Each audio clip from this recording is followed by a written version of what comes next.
like, subscribe, and ring that bell. Welcome to Two Women in Crypto, a weekly podcast birthed on a whim by two women who are excited about the cryptocurrency landscape and have a shared passion about empowering others to step into the digital, tokenized world of the future.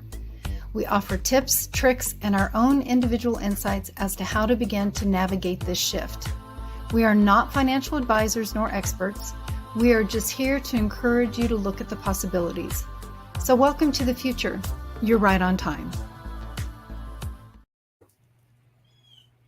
Good morning. Good morning, Kelly. It's so funny as we were listening to that intro when it said, we're not financial advisors. I'm going, nope, we're not financial advisors. I said, no. No, that's right. Look at that. Look what I brought in. A funny early in the morning. Yay. I love it. They asked me if I should buy Bitcoin, and I said, no.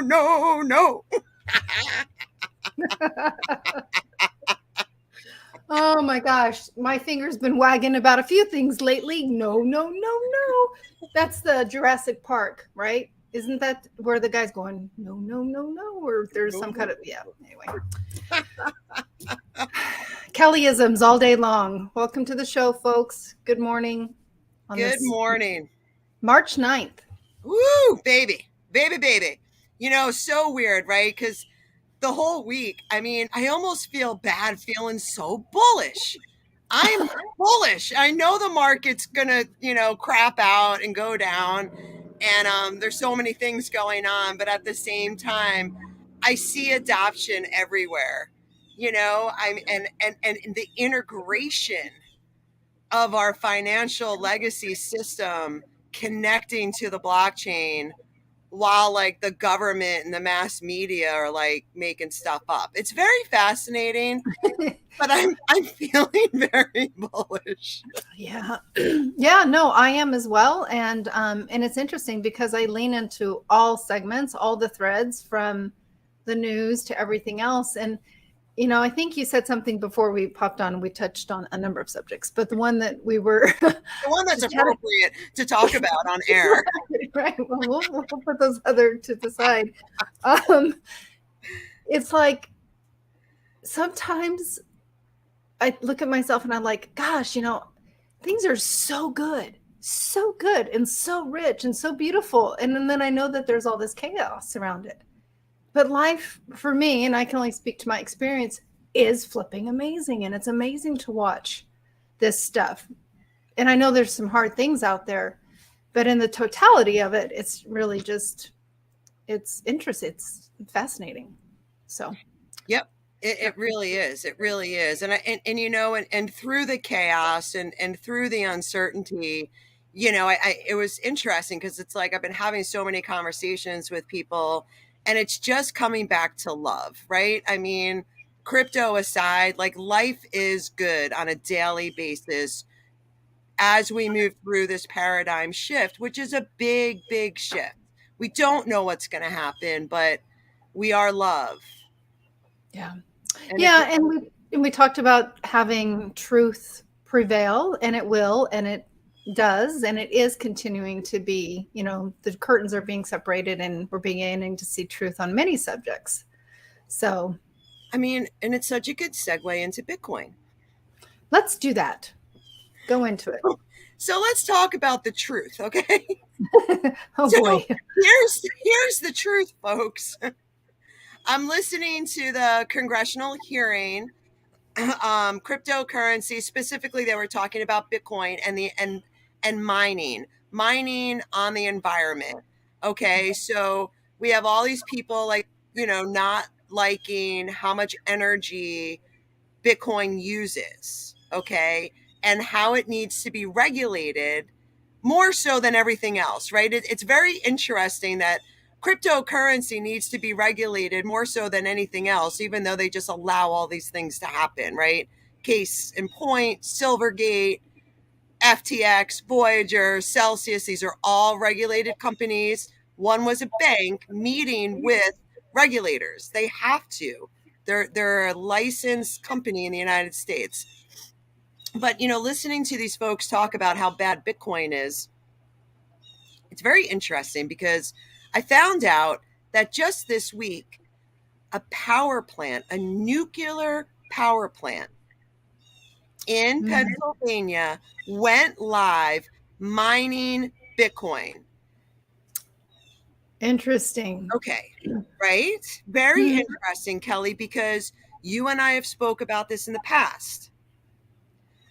Shell Corporation, one of the largest oil companies in the world, is sponsoring the Bitcoin conference in Miami in 2023. It starts in May.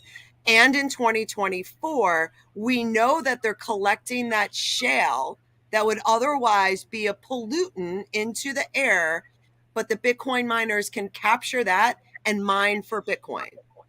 Interesting. And this is happening over and over again. Yet, what do we hear from the regulators? How bad Bitcoin is. Why are they pushing for this? We don't need Bitcoin. Right. We don't need censorship resistant money that's a peer-to-peer transaction that's not controlled by anyone. That has limited supply. We don't need a digital version of gold. So they have their agenda for sure. Right. So it's like they can push their they can push their agenda and they can say whatever it is they want to say. But at the end of the day, Bitcoin, not financial advice, I could be wrong. Maybe Shell won't do this. Maybe they'll turn off the nuclear power plant. Maybe all the other oil companies. But this is what's happening. They're using that excess energy that wouldn't be used, and they are getting cheap energy to mine for Bitcoin. That's the reality of where we're at. Yeah, how many people are leaning into that part of the news? Not too many. So thank you, because I certainly wouldn't have discovered that this week in my research, or what crossed my path. But, and then the whole nuclear subject is on the table anyway. So that's just fascinating that they would do that. But it would make sense. It's a smart move, right? No, on their part. Yeah. And a couple days ago, I had posted a video. Senator Loomis was interviewing, one of the, I guess, professors or whoever he was, about Bitcoin, because obviously he's very anti-Bitcoin, right? And it uses so much energy.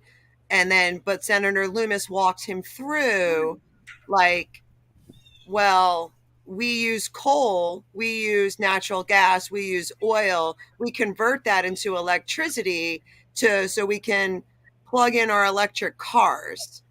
So it's just, we need to be educated because, the energy comes from somewhere, right? And running Bitcoin is way cleaner. There's no pollution. It just uses energy, but we're using energy that would otherwise be wasted. So just keep that in mind. And again, we can print dollars, which we've been, and we'll just keep printing them and printing them and printing them. But, you look at Bitcoin and there's a finite supply that the government cannot just print more money. Right. Right. Since you brought up money printing, isn't Jerome Powell going to have to turn it back on here pretty soon? Yeah, I think the printer's going to go brrr. Yeah. Yeah. Just. It's like you can raise interest rates, but we're still like creating all this money in the government. Like we're passing, we need to spend money. The Ukraine needs this money, and all of these bills need to be passed, and we need to create more money. So how is raising interest rates, if we're not, tightening our belts, how is that going to help? So I'm very interested to see how this plays out. I know Jerome Powell's probably going to raise interest rates now 0.5 point. And that'll be on the 15th? I think so. On the 15th? Yeah. Yep. So again, I think, the market tries to like price it in, but, we saw Bitcoin and crypto go down, right? Because of this. And again, United States is becoming more centralized, because when we're looking at Jerome Powell and we're listening to like people in the government speak, they are literally controlling our economic markets by the words that they're using. It's not like we're like creating all these new things for like innovation and stuff like that. It's actually based on what Jerome Powell says, whether the market goes up and down. Very centralized. We don't want that. Right. Yeah. It never used to really be like this to this extent.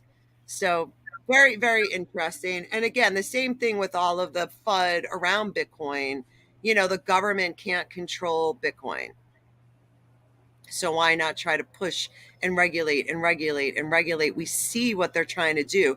You see them like trying to suck the liquidity out of the market, right? I mean, Yeah.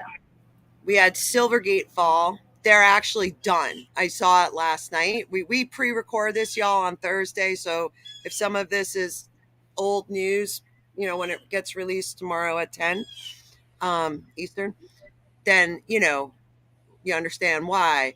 But like, I was thinking about it. Like Coinbase only has Signature Bank left. Because Well, it's interesting too, just on the Coinbase side, is that's the only one that has seemed to have stayed out of the limelight. Right. Is Coinbase.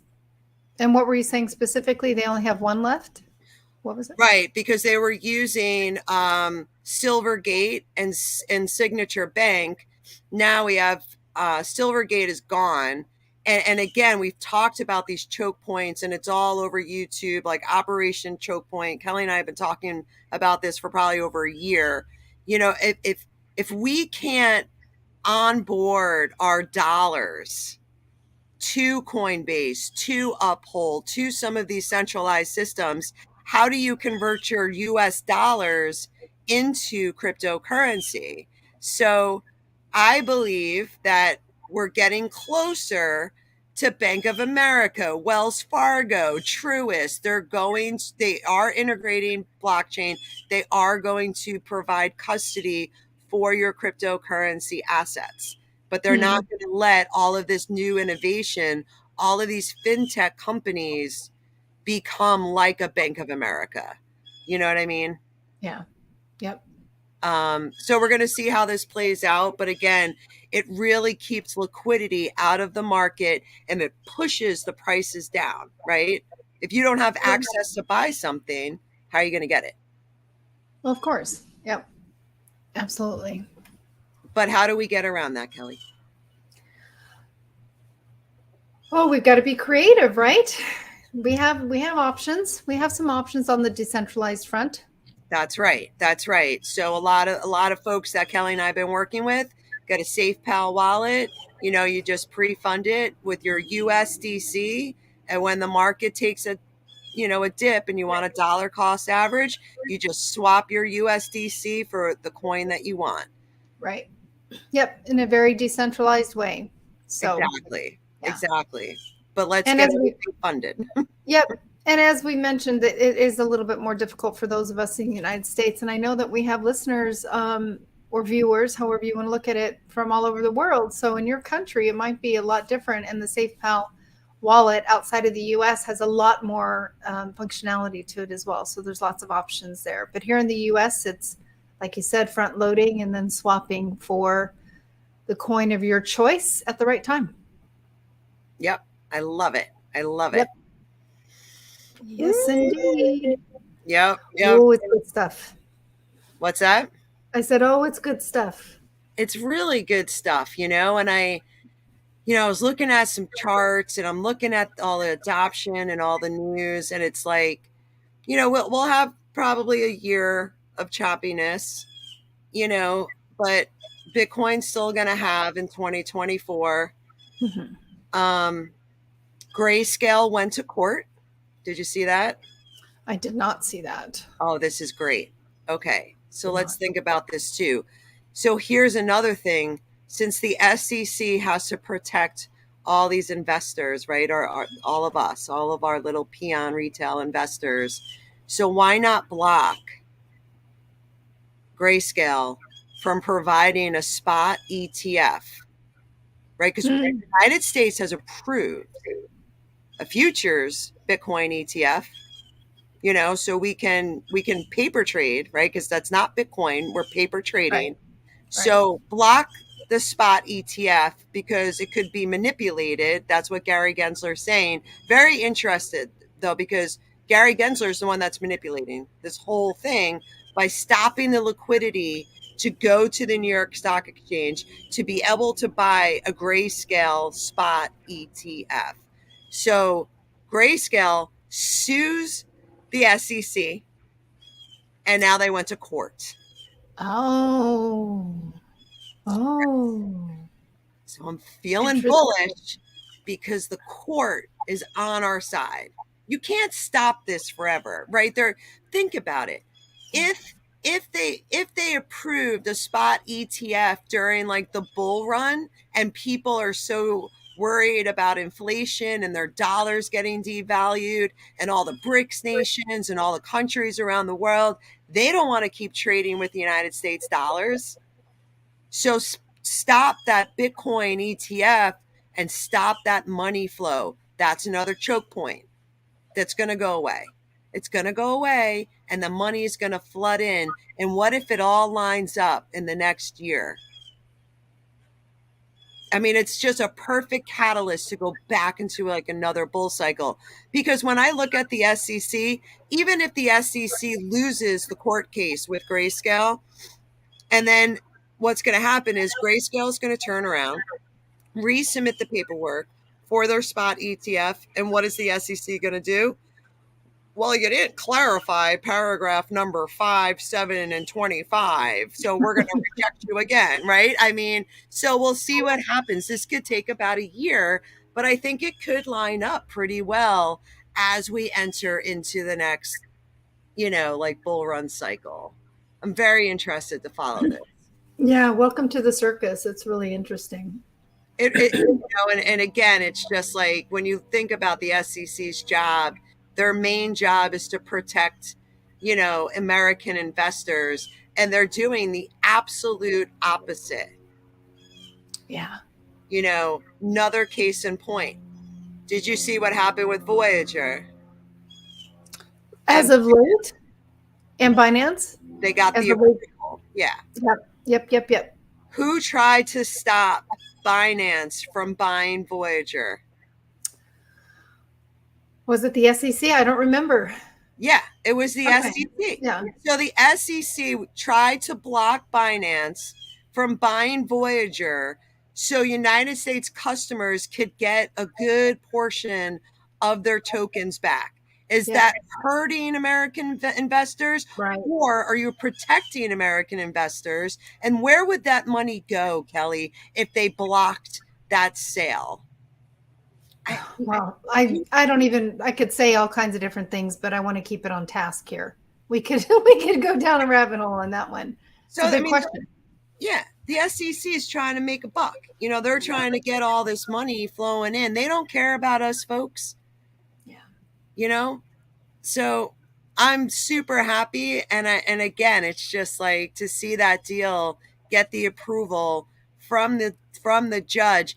And pretty much the judge is saying to the SEC, like, you're pretty like ridiculous to you're stopping the sale of Voyager, claiming that it's a security. Like, my book is a security. Like, everything's a security, Gary. You know what I mean? Anything that they can do to slow down the process so that they can continue to move all the pieces of their game in place. I mean, it seems to be that type of a thing. Well, we're going to throw another curveball here, slow things up another few months or whatever. Yeah, it's like pushing a beach ball, like, underneath the pool and trying to keep it to stay under, and it keeps popping up, and you push it back down, it pops up. It's you're not going to be able to keep us underwater for much longer because we're moving full steam ahead here. It's a beautiful thing. Yes, it's actually quite wild how quickly it's coming forward. I mean, if we just think about when we first started the podcast, but even just prior to that, of very much still kind of being, I don't want to say in the weeds, but, just still seeing the sprouts coming up, and now things are really, really growing rapidly. So fast, very, very fast paced.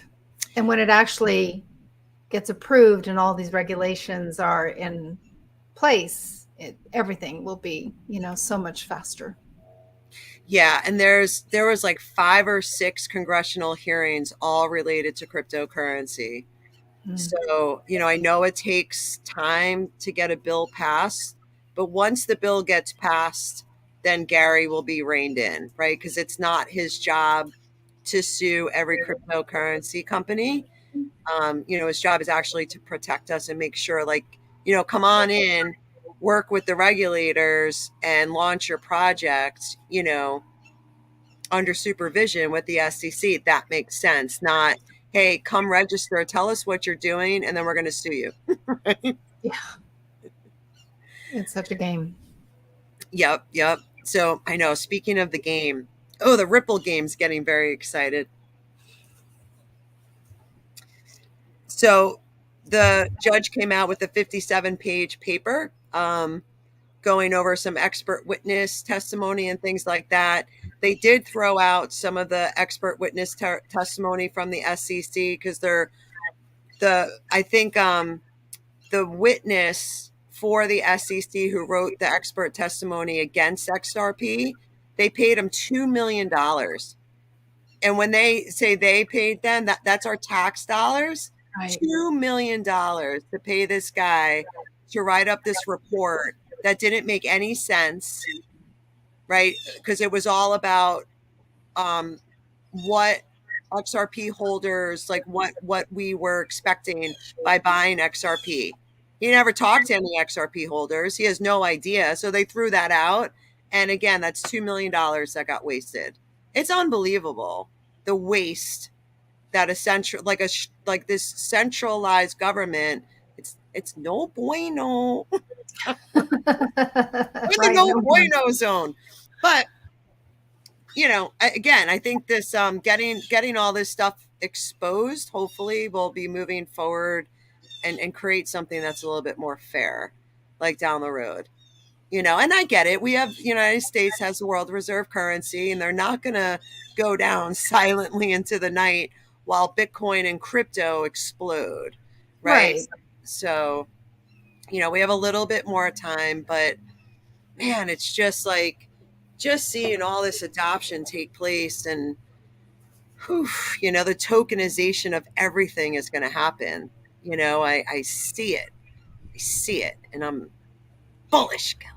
Oh no, I know you are, as I am. And what about, I know that one of my favorite coins is XLM or Stellar, and that is part of the ISO 222 program as well. Yeah. Yep. So what's really cool, so Stellar's going to Paris in mid-March. I think I took some notes. So one of the directors, the marketing director, was like, big news is coming, like big news. Like, Stellar is very quiet. You don't hear a lot of things, but understand, you have Danielle Dixon, the CEO of Stellar, World Economic Forum, meets with the CFTC, has been on that council at all these different Senate hearings. This is a big deal. It almost makes me think, like, is XLM going to be a stable coin? Not valued at $1, but an actual stable coin. I'm very curious because it was written in that World Bank document years ago. Nothing's been updated, right? Because I think they're going to stop. They're not going to let us have any more info, but I'm curious. I'm very curious to see how this whole thing plays out. Well, that's really interesting. We'll have to talk more about that as the days go by. Yeah. So, I mean, we have Stellar's going to Paris in the middle of March. We just had that big VeChain conference that happened. The Hive, did you lean into that at all? Did you?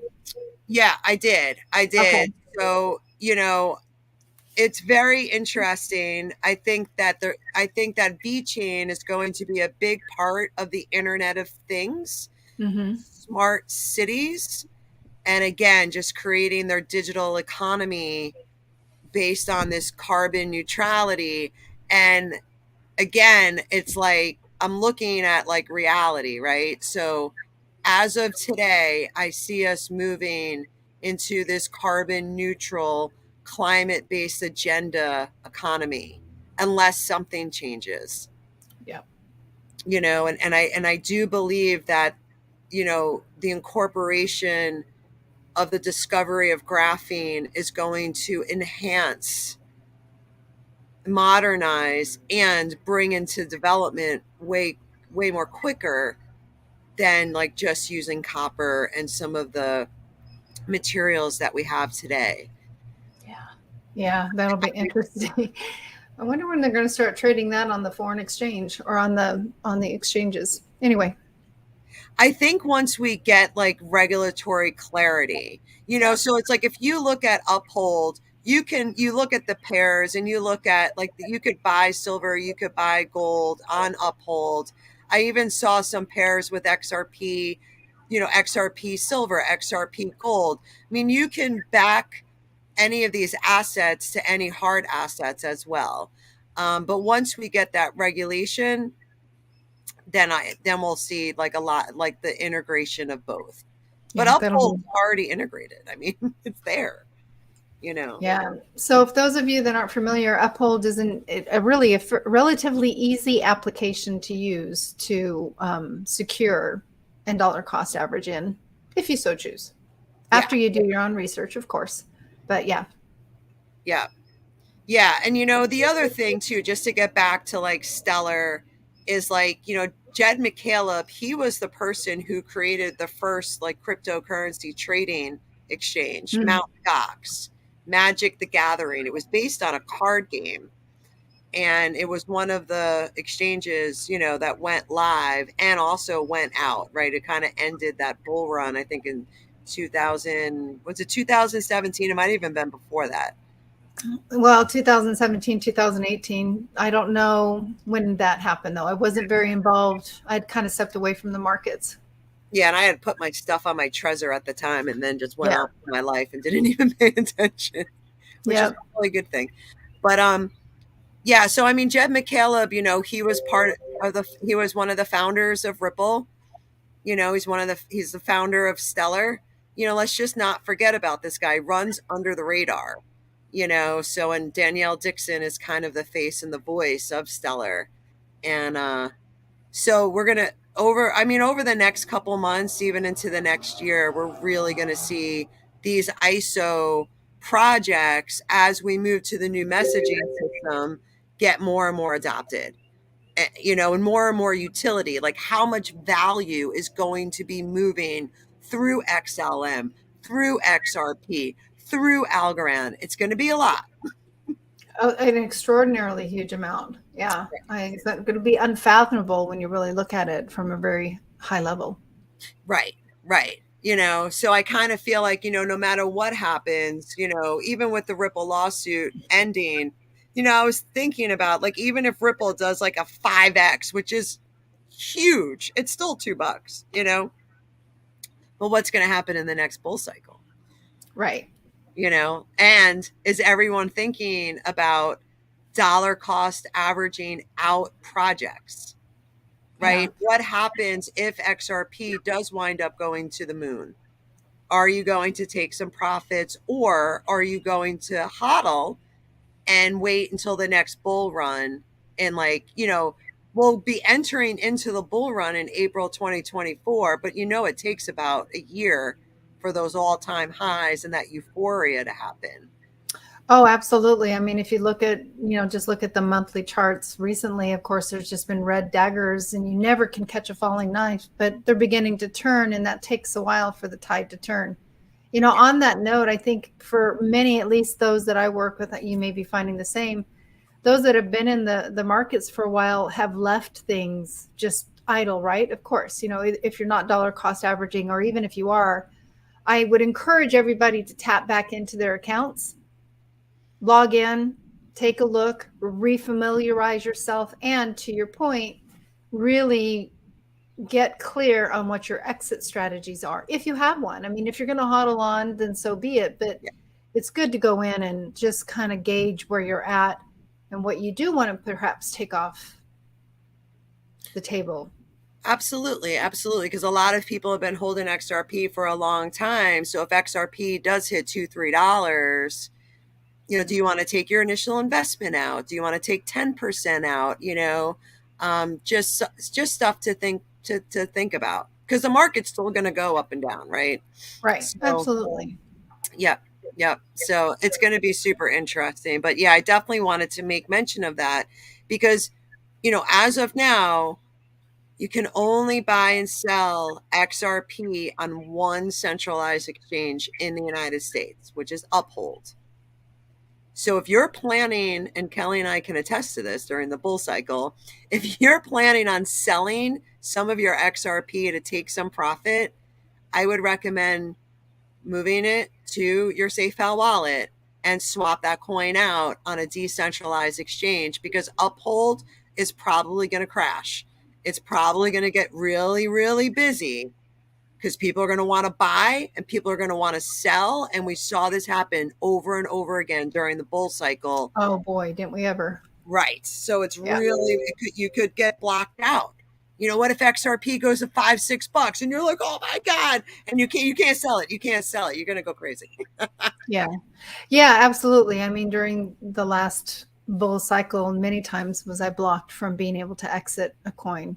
Yeah. Or enter a coin for that matter. I mean, it goes both ways for sure. Yeah. Yeah. So no, totally. Totally. So just something to keep in mind. And again, I think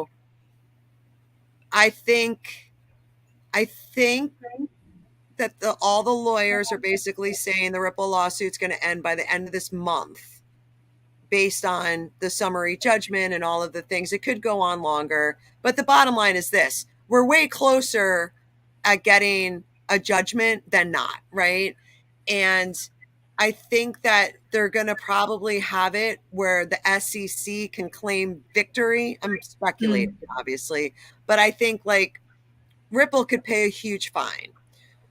Ripple, they'll say something like, well, in the beginning, when Ripple sold or gave XRP to other corporations, that was a security.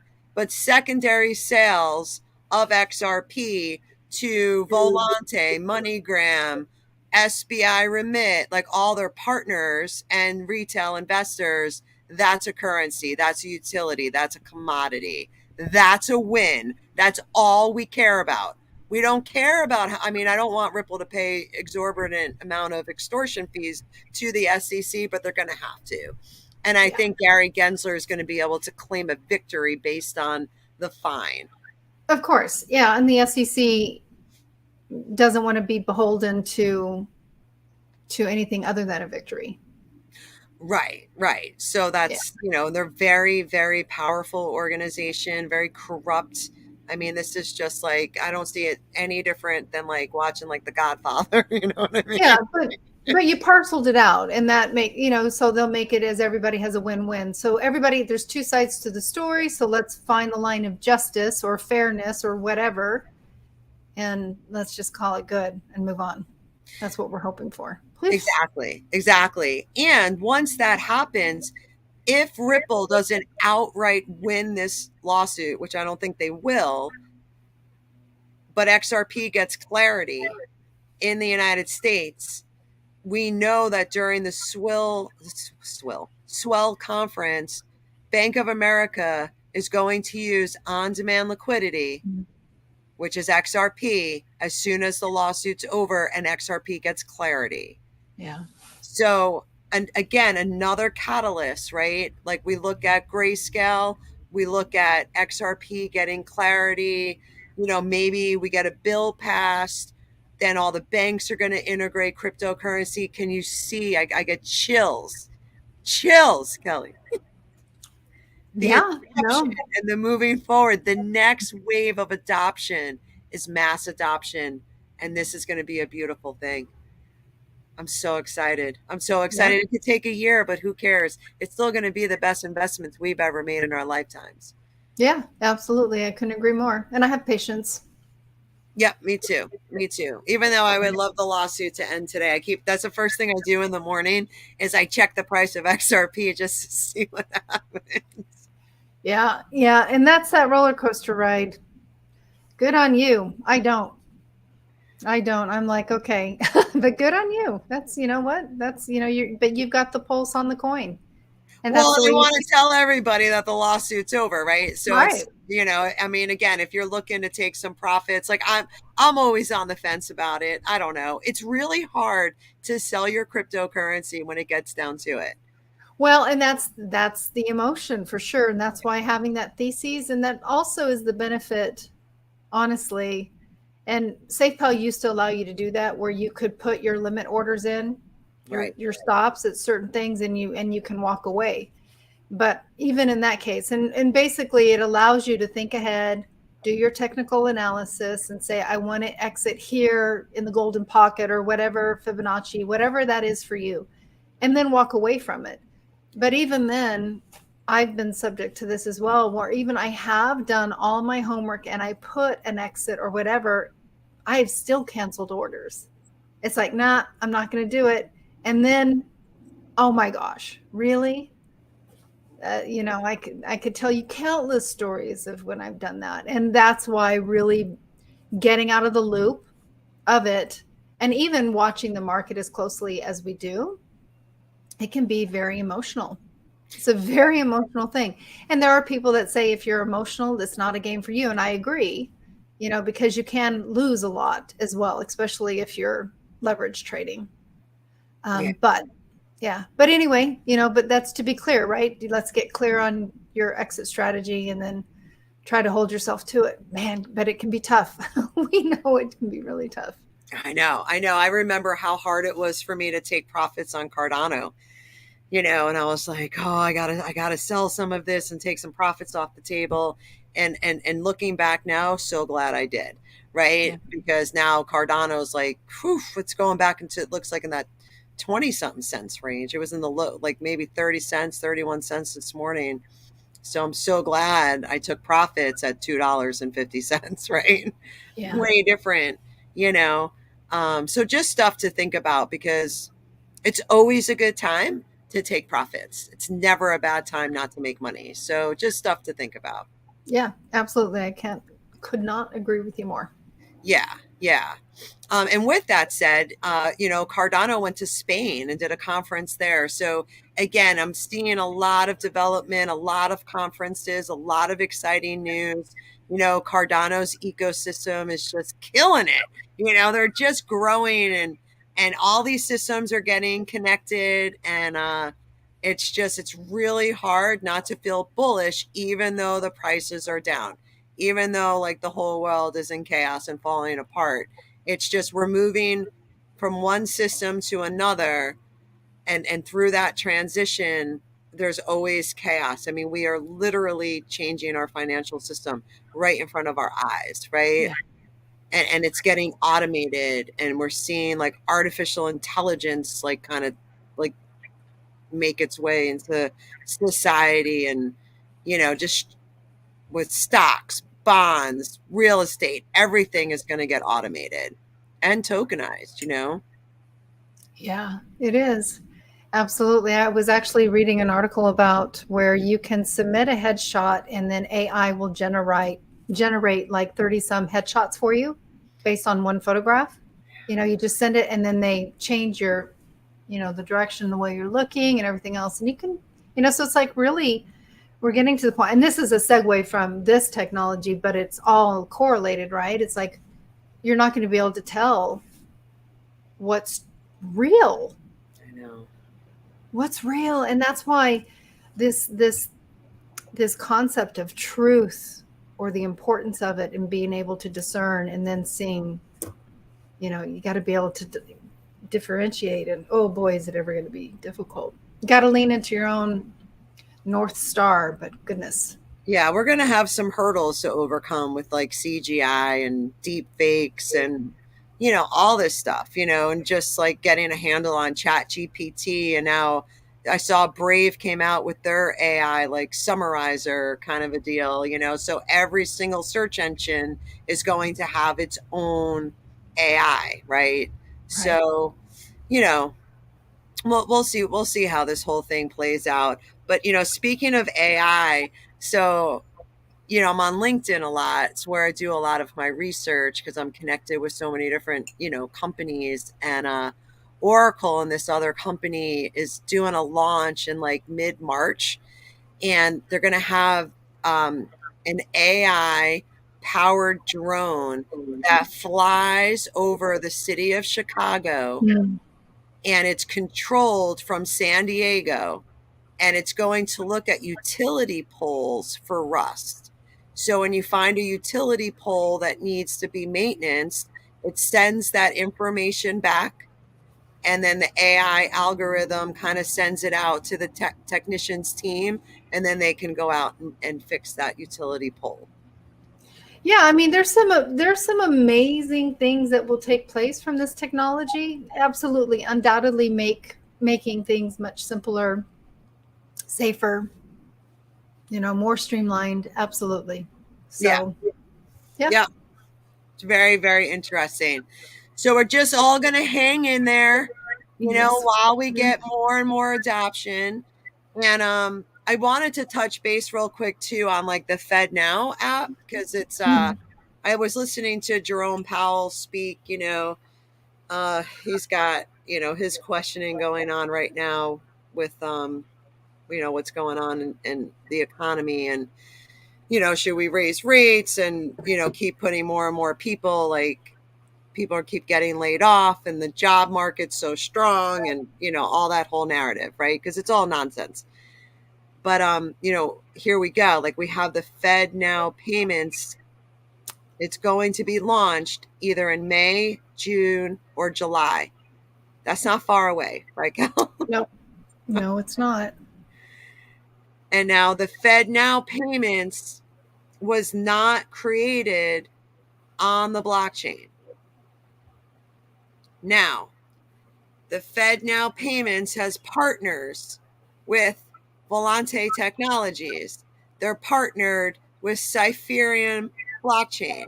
So even though the Fed Now payments app is not built on top of a blockchain, it has access to integrate on the blockchain. And think about it. If the future of finance is on the blockchain, every single legacy system that's being created is going to have that option to connect to the blockchain. Right? Because this is the future of finance. Everything is going to be on the blockchain. I have been in deep discussions with ChatGPT about this. And I was like, so, and we've talked about Volante in depth, right? Volante Technologies created their innovation, right? Volpay, which integrated RippleNet, right? And here we go. They're partnered with the Federal Reserve Bank. So will the Federal Reserve Bank, by default, use XRP or Cypherium, which is another blockchain that I believe that the communist China has chosen, right, for their digital yuan, which has been integrated into WeChat, well, which is also a partner of Ripple, but we don't know. That's speculation, right? But here, we're looking at Cypherium, we're looking at XRP. These are two tokens that could be used within the Fed Now payments. So we want to keep an eye on this because we don't know for sure, right? That's the bottom line. But what are you going to say? No, I mean, it's just, so it'll show soon. There will be clarity on that soon, I'm sure. Yeah. And like, again, it's like, I keep always reminding myself, and again, like that song, that we did, like, the future of finance is on the blockchain. Like, we've been trying to tell you. So, and it's just like, talking to ChatGPT, I was like, so if the future of finance is going to be built on the blockchain, can we infer that they will use Volante's Volpay? Oh my God. Stepping it through all these questions. And I mean, ChatGPT doesn't disagree with me. It's just not updated. Right, because it's only through 21. Right. So it doesn't have all the information. Yeah. But it's not disagreeing with me. So we'll see what happens. Very interesting conversation. Interesting. You have tapped more into the chat GPT world than myself. So I've explored it a little bit. Well, and it's difficult, like, being in blockchain and crypto, it's hard to use ChatGPT like as like a strong resource because it's not updated, right? Right. So, it doesn't know, and we know like exponential growth. So ChatGPT doesn't have that yet, doesn't have that capability. So I mean, it's good to learn about tokenization, real world assets, like how that'll affect our economy, but to kind of specifically dive in about specific projects and things like that, it doesn't know. Yeah. We still know more than ChatGPT for a minute. A hot minute. Let's keep it Hot that way if we can. A hot minute. Yeah. So I'm just real interested to keep an eye on Cypherium. So the token symbol is CPH. It's kind of like super under the radar, very similar to Stellar, very much under the radar. You never hear about anyone talk about like Volante Technologies being partnered with the FedNow payments app. They've been partnered with them for a very, very long time. Obviously, they've integrated RippleNet. It's on their website. So, stuff we've talked about before. And again, it's just like when I think about, okay, so if we're going to be using decentralized finance and we want to do things on the XRP ledger, okay, let's take XRP Healthcare. Mm-hmm. They just partnered with a huge nationwide company. It's like national networking something, right? I mean, almost everyone uses this for healthcare. So if I want to go and get healthcare on the XRP ledger through XRP Healthcare, and I have to purchase my healthcare plan using that XRP Healthcare token, am I going to use dollars to buy that token? Or am I going to have to convert my dollars into XRP since I'm on the XRP ledger to participate to get this XRP healthcare? I will absolutely use XRP, right? And the same thing if I'm doing something with Aave or Lido Finance, which is part of Ethereum's network. Will I be using United States dollars to participate in the Ethereum's decentralized finance ecosystem, or will I be using Ethereum and some of those other tokens within the Right. Ethereum? I will not be using dollars. So it's a good time. Stop thinking just in dollars. Right. Yep. Absolutely. Those are great examples. Yeah. Because this is just part of us connecting. We might have to onboard with dollars, but we'll still be converting our fiat into XRP, Algorand, Stellar, Ethereum, whatever it's going to be. When I use Algorand's decentralized finance platform, I am not buying my Yieldly with dollars. I'm using Algorand, right? So I'm just, and again, it's like, I know it's hard to comprehend, but this is another reason when I listen to these folks, I know that they're lying because they talk about DeFi, they talk about smart contracts, they talk about the blockchain, but they don't educate people. And that's why Oh, we should. no, absolutely. Yeah. They don't. They'd rather everybody stay in the dark. They make it very complicated. Very Yep. complicated. But, when we break it down, it's just like, Yep.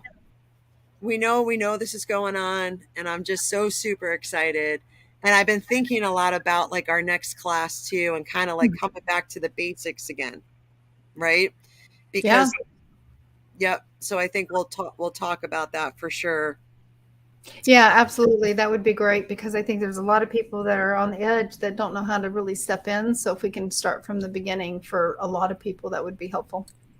Yeah, Yep. yeah. And just to have an understanding of like, I know it can be frustrating onboarding, get Oh, your fiat onto Uphold, get your fiat onto Coinbase, and then transfer that fiat over to, one of your hardware wallets. I know it's frustrating, but one, we're early.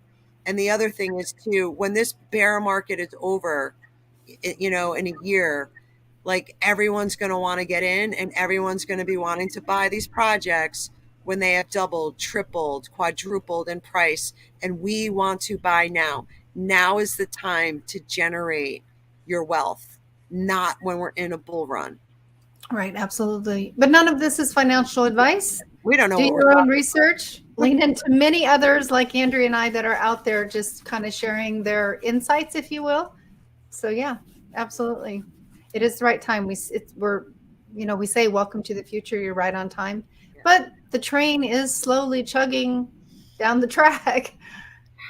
And I can't even say slowly anymore. It's really ramping up. So it's pretty exciting.